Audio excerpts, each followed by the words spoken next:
Assalamualaikum warahmatullahi wabarakatuh. A'udzubillah, bismillah, alhamdulillah, la haula wala quwata illa billah, amma ba'du.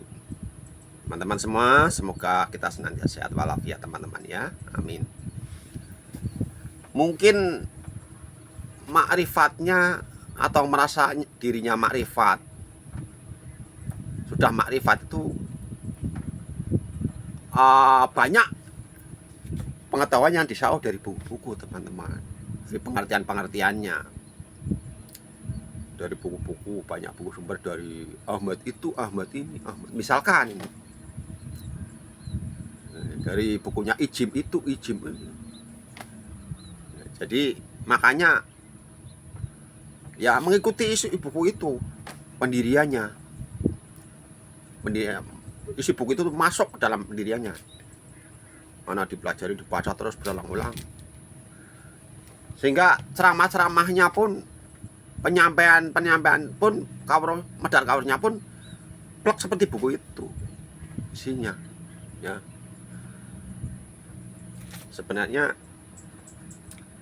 ilmu itu bukan hasil kesimpulan. Kalau ilmu makrifatullah ya teman-teman, bukan hasil kesimpulan sendiri, bukan hasil analisa dari berbagai pengetahuan, bukan.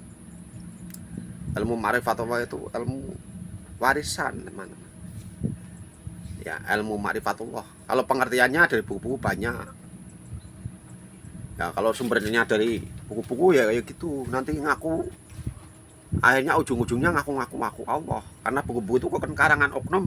Tujuannya bisa saja di samping tujuan untuk komersial, finansial, untuk mendapatkan keuntungan, tujuan yang keduanya itu untuk menyesatkan umat, khususnya umat Islam ya teman-teman.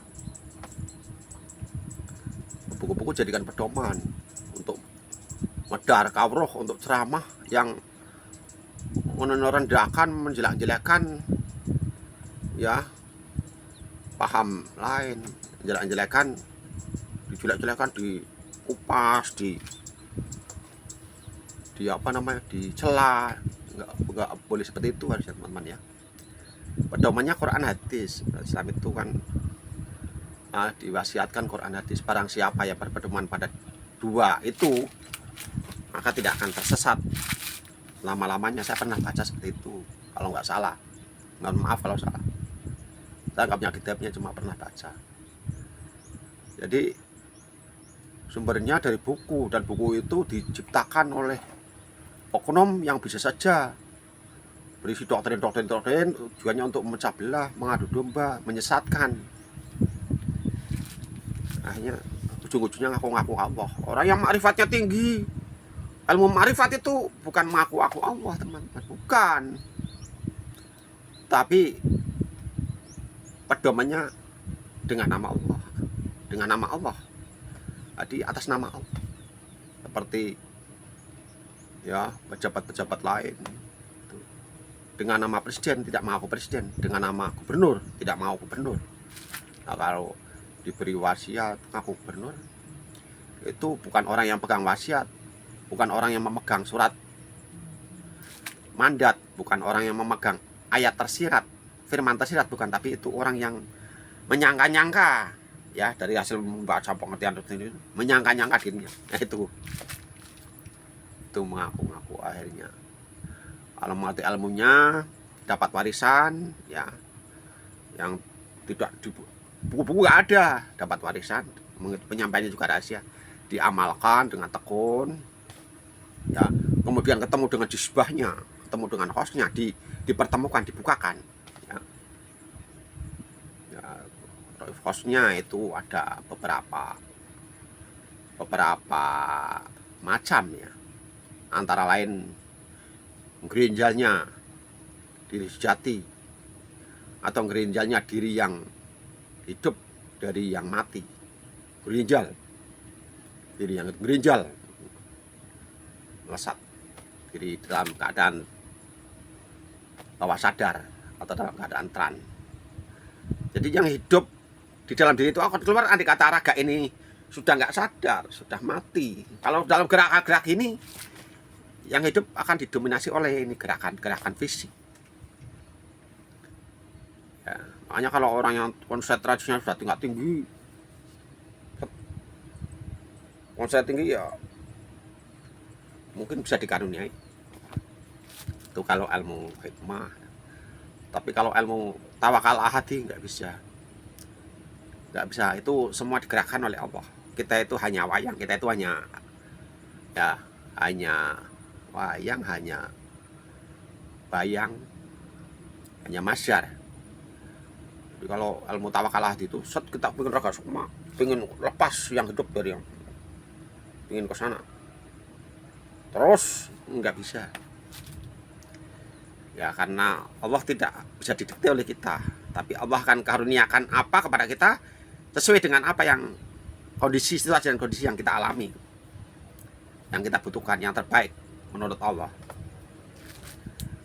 Tapi kita tidak punya niat, katakanlah raga sukma katakanlah kita tidak punya niat raga sukma, ya kita lagi zikir terus lagi tidak punya niat raga sukma, tidak punya niat, lagi zikir atau lagi mau tidur, nggak punya niat raga sukma, tapi tiba-tiba melesat cepat kilat dari raga yang hidup, melesat cepat kilat dari raga. Terus di perjalanan kita ada rasa ketakutan, tarik napas supaya kembali ke raga, set kembali ke raga, nggak bisa, terus detail terus sampai kepada tujuan. Di sana kita jadi tahu, oh ini ada rencana ini, oh ini orang merencanakan ini kepada diri saya ini. Atau sampai ke mana, tingkat berapa, lantai berapa. Oh, di sana ketemu dengan sosok-sosok luhur di sana.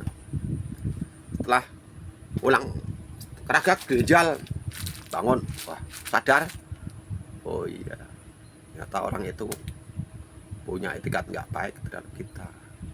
Oh ya ternyata di sana di langit sab gini ternyata ya suasananya kayak gitu.